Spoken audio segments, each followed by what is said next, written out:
আজ আপনাদের জন্য নিয়ে এসেছি একটি স্পেশাল এবং ইউনিক লাভ স্টোরির এনিমে মুভির এক্সপ্লানেশন। এর এন্ডিংটা এতটাই স্যাড যা হয়তো আপনারা মেনে নিতে পারবেন না। মুভিটির নাম হচ্ছে to the forest of fireflies light. এটি জাপানে হোতারু বিন্নোমোরি ই নামে পরিচিত। গল্পটি হচ্ছে একটি টিনেজ মেয়ের যে একটি ভূতের প্রেমে পড়ে যায়। হ্যাঁ বন্ধুরা, আপনারা ঠিকই শুনেছেন, এটি একটি ভূতের এবং একটি মেয়ের লাভ স্টোরি। এই গল্পটি হচ্ছে একটি ওয়ান শট স্টোরি, অর্থাৎ এর কোনো প্রিকুয়েল বা সিকুয়েল নেই। গল্পটি লিখেছেন ইউকি মিদোরিকাওয়া, যিনি নাৎসুমেস বুক অফ ফ্রেন্ডস নামের একটি জাপানিজ এনিমে সিরিজের জন্য বিখ্যাত। তিনি এই গল্পটি তার ফ্রেন্ডকে উৎসর্গ করে লিখেছেন, যিনি ক্যান্সারে আক্রান্ত হয়ে মারা গিয়েছিলেন।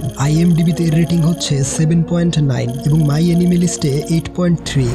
মুভির প্রথমেই একটি মেয়েকে দেখানো হয় যে তার নানা বাড়ি যাওয়ার জন্য খুব তাড়াহুড়া করছিল। মেয়েটির নাম হচ্ছে হোতারু, যে এই গল্পের প্রধান ক্যারেক্টার। তার মা তাকে বলে, তোমার নানাকে বেশি বিরক্ত করবে না এবং তোমার ব্যাগ ভুলে আবার গাড়িতে ফেলে যেও না। তার এসব কথা শুনে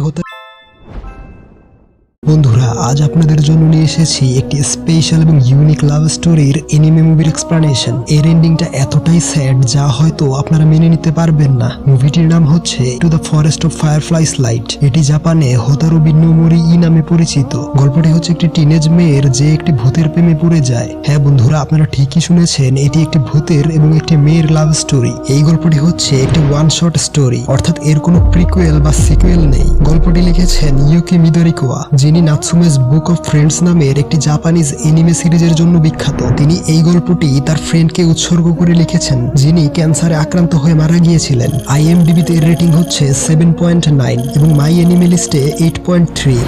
মুভির প্রথমেই একটি মেয়েকে দেখানো হয় যে তার নানা বাড়ি যাওয়ার জন্য খুব তাড়াহুড়া করছিল। মেয়েটির নাম হচ্ছে হোতারু, যে এই গল্পের প্রধান ক্যারেক্টার। তার মা তাকে বলে, তোমার নানাকে বেশি বিরক্ত করবে না এবং তোমার ব্যাগ ভুলে আবার গাড়িতে ফেলে যেও না।